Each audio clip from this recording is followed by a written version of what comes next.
নমস্কার, আমি মধুরিমা। আমার জীবনের আরও কিছু বিশেষ মুহূর্ত আপনাদের সাথে শেয়ার করলাম। আশা করছি আপনাদের ভিডিওটি ভালো লাগবে। তো আমরা বাড়িটি চেঞ্জ করছিলাম, এটা প্রথম দিন। ভিডিওটিতে 3টে দিনের ভিডিও দেওয়া আছে। তো 3 দিন আমি একসাথে দেখানোর চেষ্টা করেছি। এটা বাড়ি ছাড়ার আগের দিন এ বুঝতে পেরে গেছিলো যে আমরা হয়তো বাড়িটি ছাড়ছি, তাই ওকে দেখেই বোঝা যাচ্ছিল যে ওর মনটা খুব খারাপ। এটা পরের দিন সকাল, আমরা যাচ্ছিলাম বাজারে কিছু জিনিস আনার জন্য। এদিকের ওয়েদারটা এখন খুব সুন্দর। আচ্ছা, পশ্চিমবঙ্গে এখন ঠান্ডা চলছে না ঠান্ডা কমে গেছে? এইদিকে তো ঠান্ডা সেভাবে পড়েছিল না, কিন্তু গরমটা আস্তে আস্তে পড়ছে, বোঝা যাচ্ছে।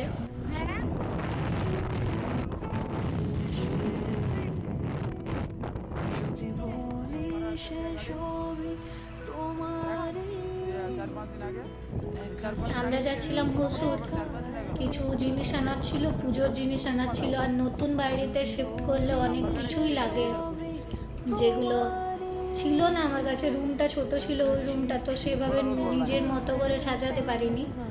এবার একটা বড় রুমে এসেছি, তো যেরকমভাবে নিজের সংসার গড়ার ইচ্ছে সেভাবে সংসার সাজাবো আমরা কোথাও বার হলে এখানে তো ধোসাই খাই, কারণ ওটা আমার এতটাই ফেভারিট হয়ে গেছে এখানে। তাছাড়া বাইরের খাবার এখানে আলাদা করে আমি কিছু খেতে পারছি না। এই জায়গাটায় এসেছিলাম আমরা ঘুরতে। ব্লগটা আমার চ্যানেলে আপলোড করা আছে, যদি ইচ্ছে হয় তো দেখবেন। এখানের রাস্তাঘাটগুলো খুবই পরিষ্কার, মানে সকালে একটা গাড়ি আসে প্রতিটি রাস্তা, গ্রামের রাস্তাগুলো, শহরের রাস্তাগুলো, এখানে বাজারের রাস্তাগুলো পরিষ্কার করে দিয়ে সকালে যায়। তো আপনি সেভাবে নোংরা দেখতে পাবেন না এখানে।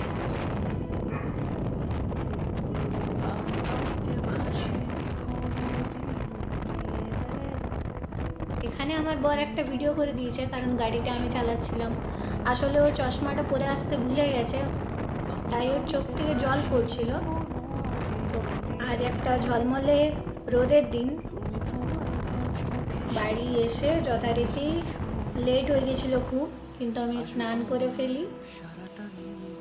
স্নান করে পুজো দিই, তারপরে তো আস্তে আস্তে জিনিসগুলো গাড়িতে গেছে, কিন্তু ঠাকুরগুলোকে তো আমি, আমার গোপাল বজরংবলীকে আমি নিজের হাতেই নিয়ে এসছি এতটা হেঁটে। এই যে গোপালকেও চান করিয়ে রেডি করে দিয়েছি, ও তৈরি নতুন বাড়িতে যাওয়ার জন্য, আর আমিও তৈরি। এবারে বেরোবো।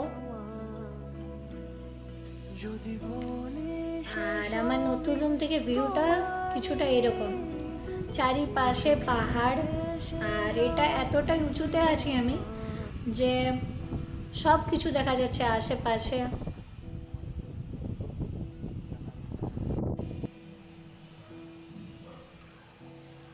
এইগুলো আমার দেওয়া আলপনাগুলো, জানাবেন কেমন হয়েছে। আর এখানে আমি পুজো দিয়ে নিয়েছিলাম, কারণ অনেকটাই বিকেল হয়ে গেছিলো। তো গৃহপ্রবেশের পুজোটা বা ঘট প্রতিষ্ঠা যেটা হয় সেটা আমি পরের দিন করেছি, কারণ সেদিন সম্ভব হয়নি, আমিও থকে গেছিলাম অনেকটা।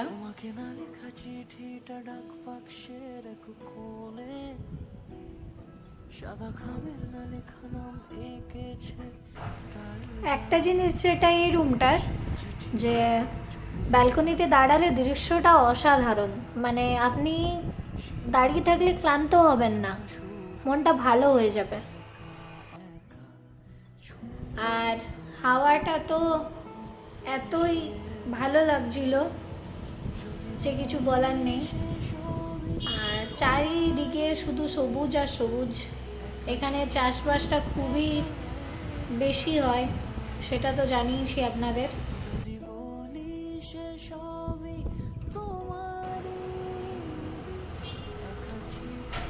এরপরে ভিডিওটা কন্টিনিউ করা হয়নি।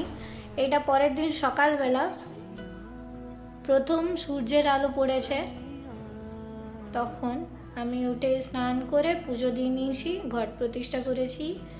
আপনারা সবাই পাশে থাকুন, কামনা করবেন যাতে নতুন সংসার নতুনভাবে সুখ সমৃদ্ধি ভালোবাসায় আমরা গড়ে তুলতে পারি।